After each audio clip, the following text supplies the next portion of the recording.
So this INIU battery is my favorite 10K Qi2 battery pack out on the market right now, but the most popular battery pack is the Anker 10K Qi2 battery pack, and I'm just getting that from my YouTube stats and my Amazon stats. So I thought it would be important that I go ahead and do a versus on both of these chargers to see which one is actually better. We're going to test out the wireless charging speeds, the charging temperatures, and test out the battery capacity. So we're going to test this out on a beautiful new Galaxy S25 Ultra. And we know that this is the first mainstream Android phone that has the Qi2 standard, and that made me very happy. And we'll also test both of these out on the iPhone 15 Pro Max, which has MagSafe and has Qi2. And since the Galaxy now has Qi2, I'm going to go ahead and sell off the iPhone because I do need the money. And I do understand that most of these chargers are engineered for the iPhone, but if it's going to have the Qi2 standard, then I think that it's important that we test out these chargers on non-iPhone devices that support Qi2 just like the Galaxy. So if you're new to this channel, here I try to test out every single new Qi2 MagSafe battery pack that's out on the market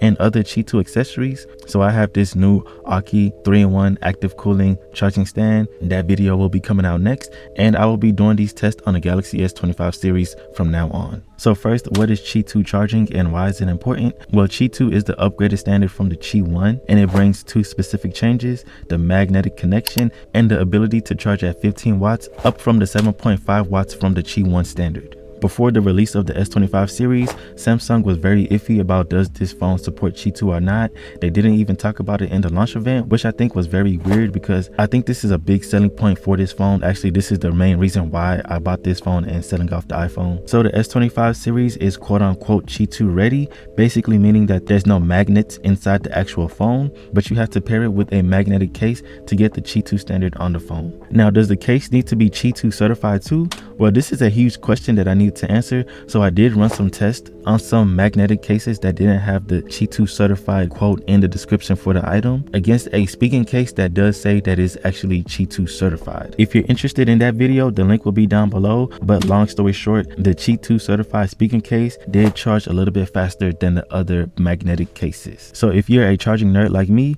which you most likely are because you're watching this video, then I highly suggest that you get a Qi2 certified speaking case. I got this very simple matte black case from Spigen. The link to this will be down below. The Galaxy S25 Ultra has a 5000 mAh battery.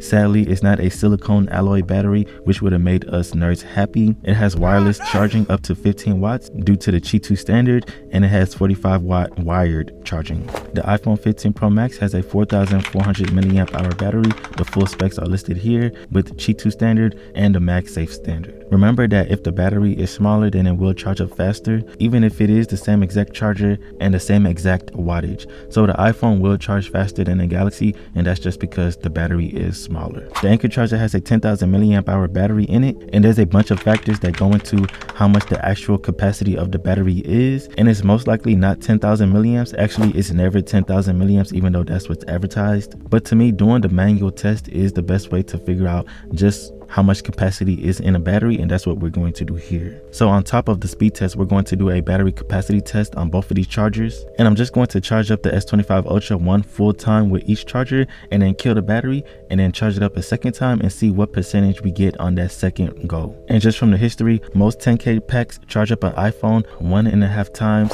So I'm really curious to see if this ultra slim INIU 10K charger charges up the Galaxy S25 1.5 times. So the Anker 10K Slim is very slim. Here it is compared to other traditional 10K battery packs. As you see, this is very impressive. It's very small. It comes in black or white. There's a soft touch plastic on the front and the back of the charger, and the sides are metal. This battery pack actually has 2 battery cells inside, and this is great because this allows it to charge at 30 watts. So you can top up fast and get out the door quickly. Most other chargers, including the INIU charger, charges at 20 watts, which is okay, but it is slower. And this Anker charger is currently $70 on Amazon. Of course, the link will be down below. The INIU charger is also 10,000 milliamps and is currently $40 on Amazon. That link will be down below too. And this one is actually slimmer than the Anker 10K Slim. and this is very impressive, very surprising. Actually, in my past video, I made a mistake and I thought that this was a 5000 milliamp battery and not 10,000. So I'm very curious to see if this overheats or if the battery capacity matches up with the Anker 10K Slim. And this charger also has the Qi2 wireless standard. But the reason why I believe this is the best charger is not only because of the speeds, but also because of the utility and the practicality of this charger. And guys, I've tested out dozens of Qi2 battery packs, and if you want to see that playlist,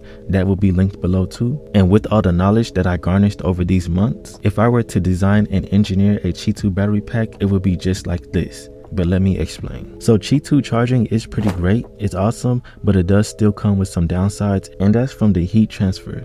Qi2 charging is still a lot slower than the standard wired charging. So if you know me, then you know that I always advise to use a small USB Type-C cord, because with this, you get the charging speed of the wireless transfer, but you also get the utility of a detachable magnetic charger. So with this charger, not only do you get the sweet Qi2 wireless speeds, but you get a small USB Type-C cord attached to the charger as a lanyard. And I gotta admit, that's pretty creative. So whenever you want, you can just grab the cord, plug it into the phone, and now you have super fast wired speeds while you're still on the go. And this is not just any cheap cord, this is a premium 60 watt small USB Type-C cord, just perfect. And the size of the battery pack is pretty good. It's not the slimmest, but overly slim wireless charging packs get way too hot way too fast, and that slows the charging down. Like this ultra slim 5K pack from Anker, which did just that. But this charger is a pretty good size. It's built out of metal, which is ultra premium. Another great feature about this pack that you won't find on any other charging pack, and you know that I've reviewed almost all of them, is the fact that this has two USB Type-C ports on the charger, one on the bottom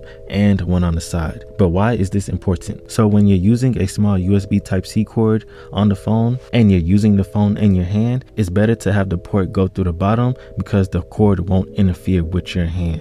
But the bottom position is bad for chargers that have a kickstand, because you won't be able to plug a charger in and perform pass-through charging while the phone is on the stand. So with every battery pack that I've tested, if it has a kickstand, the port will be on the side, and if it doesn't have the kickstand, the port will be on the bottom. So if you're like me and you use the small cord, then you really have to pick and choose. Do you want a charger where you can use the cord in the hand with the phone, or do you want a charger that's used primarily as pass-through charging as a nightstand where the port will be on the side? But this charger gives you the best of both worlds, which is pretty crazy. Like I said, with the knowledge that I've gained, if I were to engineer a charger, it would be mostly like this. So here are the results of both of these chargers on the iPhone 15 Pro Max, and notice how the speeds are very similar. Remember that when charging smartphones, the charge usually slows down at 80%, and that's to preserve battery health, especially when you're charging wirelessly. So I always recommend that when you get to 80% or even 70%, go ahead and stop the wireless charge, because from there,